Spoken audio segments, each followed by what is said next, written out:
Because he was reluctant to return from vacation during the chaotic withdrawal of Western troops from Afghanistan, Raab was heavily criticized. That should have cost him his job now. His successor is considered the darling of the Conservative base. With a long-awaited cabinet reshuffle, Prime Minister Boris Johnson has reorganized his government team. The most sensational change is in the State Department.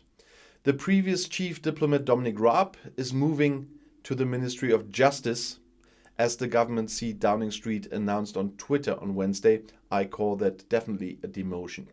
In addition, the 47-year-old will be appointed Deputy Prime Minister to Boris Johnson and Lord Chancellor. He is to be succeeded by the previous Minister of Commerce, Liz Truss. The 46-year-old is considered the darling of the Conservative base and made a name for herself with a successful conclusion of several international trade agreements after Brexit. She concluded them, but have a look into them, okay? Raab had been heavily criticized in recent weeks for being reluctant to return from vacation during the chaotic withdrawal of Western troops from Afghanistan, and that, as I said, should have cost him the job now.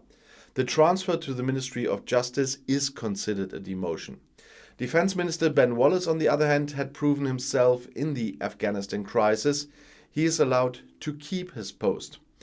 There is no change at the top in the Finance and Interior ministries.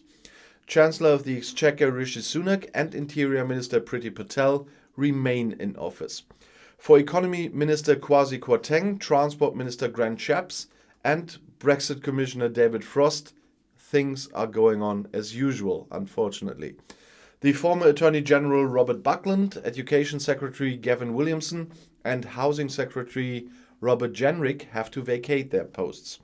Jenrick's successor will be longtime Johnson ally Michael Gove, who is primarily responsible for the equalization of living conditions between the prosperous south of England and the economically deprived north, as promised by the head of government, but they are still only talking about England.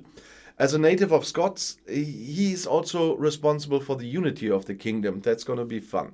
For Williamson, who was heavily criticized for planning errors in the school exams in the pandemic, Nadeem Zahawi, who was previously responsible as State Secretary for the Corona vaccination campaign, moves into the cabinet. The cabinet reshuffle is about putting together a strong and united team to better advance the recovery from the pandemic, a government spokesman said.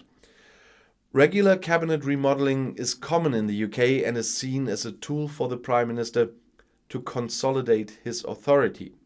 Boris Johnson, unlike his predecessor Theresa May, who led a minority government, actually doesn't need that. His Conservative Tory party has a solid majority in the lower house.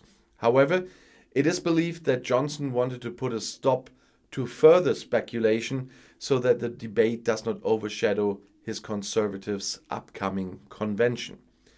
And I'm quite interested what's coming out of that one. I'll see you in my next video. Bis gleich.